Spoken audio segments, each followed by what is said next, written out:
أرأيت الذي يكذب بالدين তুমি কি সে ব্যক্তির কথা কখনো ভেবে দেখেছ যে শেষ বিচারের দিনকে অস্বীকার করে?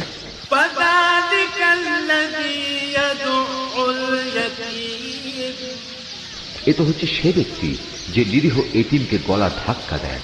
ولا يحض على طعام المسكين মিসকিনদের খাবার দিতে কখনো সে অন্যদের উৎসাহ দেয় না।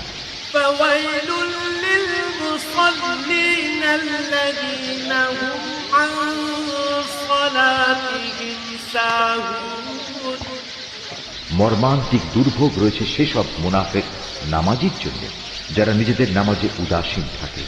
الذين هم يراءون তারা যাবতীয় কাজকর্ম শুধু প্রদর্শনী